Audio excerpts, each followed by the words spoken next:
Hello, আসসালামু আলাইকুম। আমি নুসরাত জুবিন নোভা। আজকে আমরা তৈরি করব কোনো রকম চুলা জ্বালানোর ঝামেলা ছাড়াই দেশি বিস্কিট দিয়ে মজাদার তিরামিসু। প্রথমে আমি একটি বাটিতে 1 কাপ হুইপড ক্রিম নিয়ে নেব।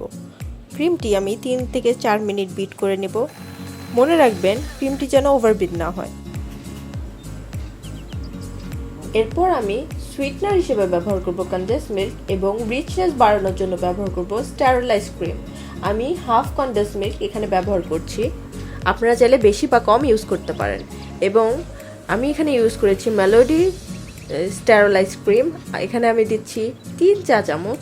আপনারা চাইলে ডানো ক্রিমও ব্যবহার করতে পারেন। সবগুলো উপকরণ নেওয়ার পর আমি লো স্পিডে 1 মিনিট সব কিছু ভালোভাবে মিক্স করে নেব।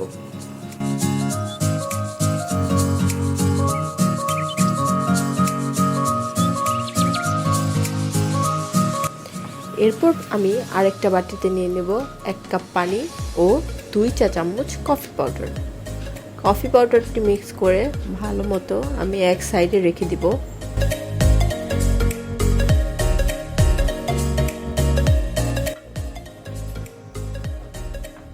ট্রেডিশনালি তিরামিসু তৈরির জন্য লেডি ফিঙ্গার ব্যবহার করা হয়, কিন্তু আজকে আমরা ব্যবহার করব কিছু দেশীয় বিস্কিট। প্রথমে বিস্কিটগুলো আমরা কফি মিক্সে ডিপ করে বাটিতে স্প্রেড করে নেব। সুন্দরভাবে সাজিয়ে সাজিয়ে স্প্রেড করার পর তার উপরে দিয়ে দিব ক্রিমের লেয়ার।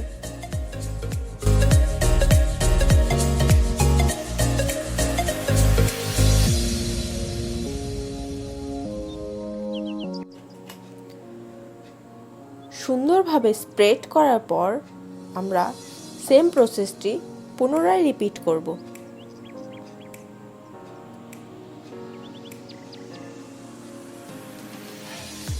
এবার আমি বিস্কিটের লেয়ারটি করার সময় কিছু বিস্কিট গুঁড়ো করে উপর দিয়ে ছড়িয়ে দিয়েছি এবং তার উপরে কিছু কফি মিক্স ছড়িয়ে দিচ্ছি। এতে করে কোনো অংশ ফাঁকা থাকবে না এবং খেতে ভালো লাগবে।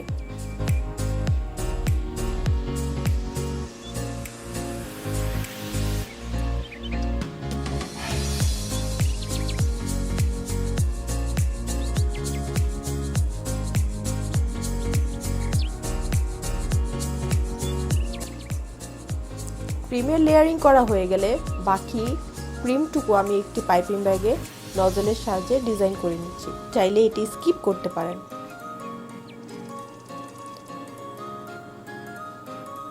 উপর থেকে ছড়িয়ে দিচ্ছি কিছু কফি পাউডার।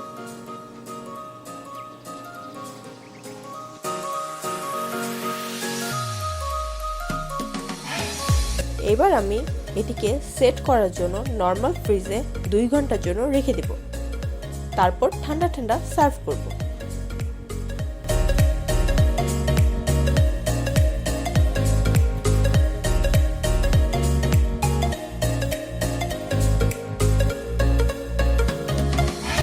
তৈরি হয়ে গেল আমাদের সুস্বাদু তিরামিসু।